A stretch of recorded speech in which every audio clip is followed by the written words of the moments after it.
سود میں ہوتا کیا ہے آپ کو پتا ہے؟ جس کو آپ بیاج کہیں، بڈی کہیں، یا جو بھی نام دے دیں، لیکن بڑھا کر کے لینا، کسی کو قرض دینا اور اس سے بدلے میں بڑھا کر کے لینا. 100 روپیہ قرض دیا، 110 روپے لیا، 120 روپے لیا، بلکہ 101 روپے بھی لیا، تو یہ سود ہو گیا. جس کو قرض دیا اور بدلے میں بڑھا کر کے لیا، صرف پیسے میں نہیں، کسی بھی چیز میں وہ بڑھا کر کے لینا، یہ سود کہلاتا ہے. اور یہ اسلام میں بہت عظیم گناہ اس کو بیان کیا گیا. کیوں؟ وجہ کیا ہے؟ اس میں بندوں کا حق مارا جاتا ہے. ایک بندہ قرض میں ڈوبتا چلا جاتا ہے اور دوسرا امیر ہوتا چلا جاتا ہے. یہ نظام آج دنیا کے یہودیوں نے قائم رکھا ہے. پوری دنیا کو کریڈٹ پر چلاتے ہیں. زبردستی تمہیں کریڈٹ کارڈ پکڑائیں گے. کیوں؟ سود بھرتے رہو. تم اپنے حلال کمائی کی قیمت، اپنے پسینے کی قیمت ان کو سود میں چکاتے رہو، بھرتے رہو. لوگوں کو احساس بھی نہیں ہوتا.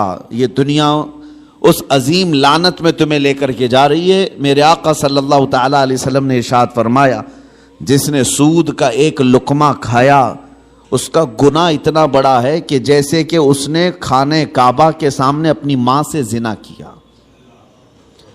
اتنا بڑا اس کا گناہ ہے. بلکہ ایک حدیث میں 73 درجے گناہ کے ہیں. سود کھانے والے کے گناہ 73 درجے کے ہیں، 73. اس میں سے پہلا درجہ یہ ہے کہ وہ ماں کے ساتھ بدکاری کیا ہو. عزیزان گرامی وقار، اس کو اتنا سخت کیوں بیان کیا گیا؟ بندوں کے حقوق مارے نہ جائیں، بندوں کے حق تلف نہ ہوں.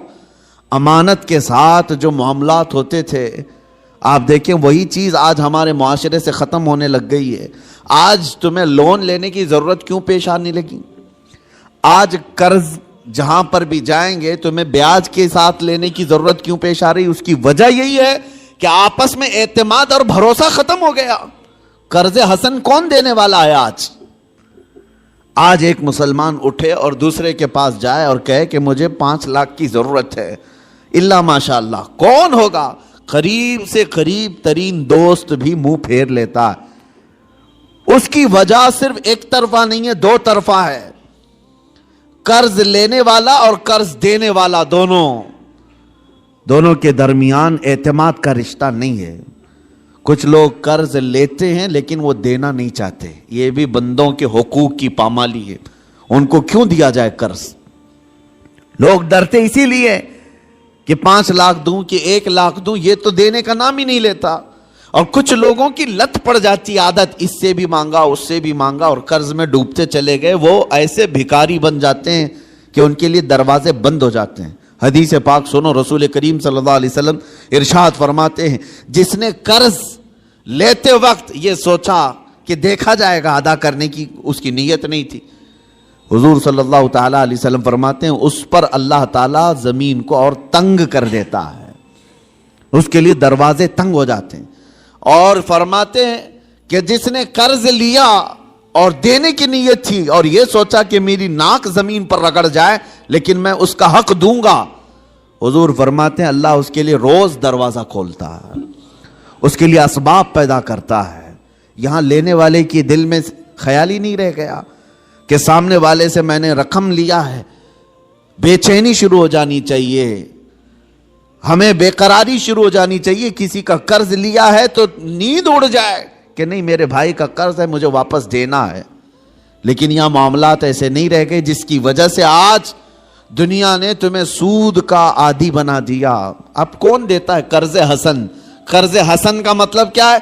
1 لاکھ روپے میں آپ کو دیا اور بدلے میں آپ نے بھی 1 ہی لاکھ روپے لوٹایا. یہ قرض حسن اچھا قرض ہے.